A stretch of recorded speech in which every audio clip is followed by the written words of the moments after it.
So this is your brain, okay? All of your thoughts, your feelings, your memories, basically anything you've ever experienced is stored in those 85 billion or so neurons that you have in your head. So our brains actually make us who we are. It's kind of a big deal.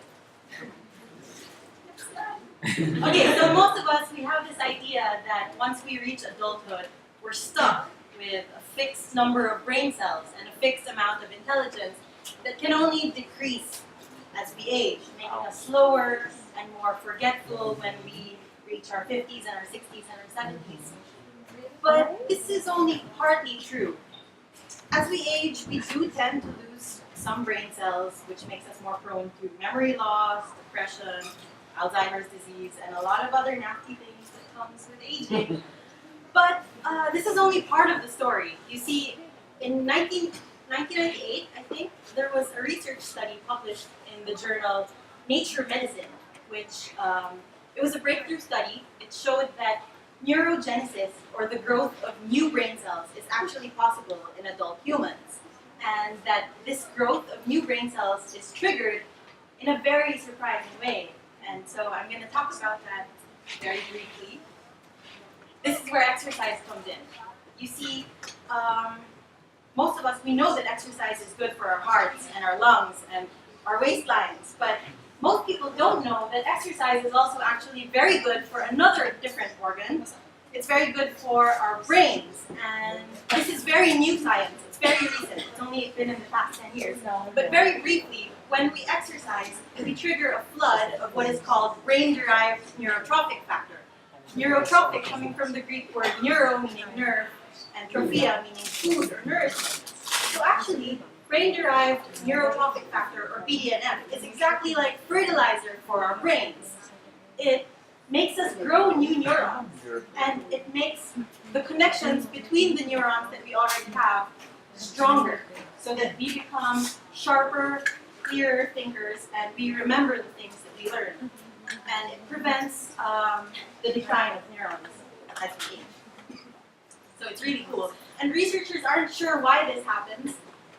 All we know is that even as little as 20 minutes of walking is enough to send enough blood flow and nutrients to your brain, especially to a part called the hippocampus, which is responsible for learning and memory. So you can see over there, big difference. And researchers think that this is actually because of the way that Homo sapiens has evolved over millennia to be physically active. We're meant to exercise and move our bodies. And our brain rewards us for this by sending neurochemicals that make us feel good and make us feel smarter. So it's all about evolution. But enough about Homo sapiens. Real life example, you see, for the longest time I was very depressed. And if anyone has experienced depression, you know that you lose focus, you lose concentration, you lose motivation. And it's really difficult. It makes you feel slow and stupid. And it also makes it very easy to gain weight. So I realized that sitting on my butt all day and eating my feelings was making me really fat. And that was the reason why I started running. I wanted to lose weight. I don't know if it worked. But yeah, I started running and running and running.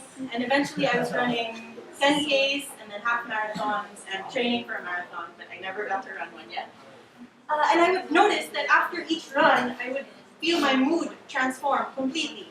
I would feel this clarity in my mind that I just didn't have before the run. And I knew that something amazing was happening. And so I looked it up on the internet because I'm a nerd. And I found all of these new studies that showed that exercise doesn't just benefit your body, but it benefits your brains as well. And that's when I became convinced that exercise is the single most important thing that a person can do for his or her health, physically and mentally. And so in 2012, I graduated from nursing school, and I had a lot of studying to do for the board exams, like a tremendous amount of medical information to study. But I was running every day before my review sessions. And not to brag or anything, but in 2012, I topped the board exam.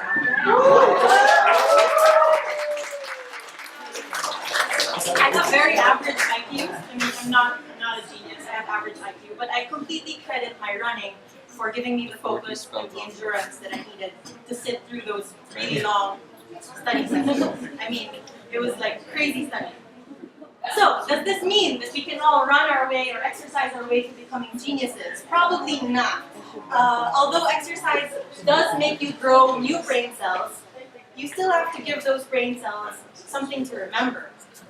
So, you still have to feed your brain with good ideas. You still have to feed your brain with good experiences, travel, explore, have a thirst for knowledge and a healthy amount of ambition. It's just that exercise helps us make the most of this because it helps us remember it and learn stuff from it. So, what researchers are saying is not that we should run every day to become the next Stephen Hawking, but that we should practice regular amounts of moderate exercise to help us be clearer, sharper thinkers and to prevent age-related decline in brain function. So how much does it take? Just 30 minutes a day. Just 30 minutes a day of moderate aerobic exercise, running, biking, swimming, walking, anything that gets your circulation going is enough. And if you make it a habit, you'll see big results. I promise.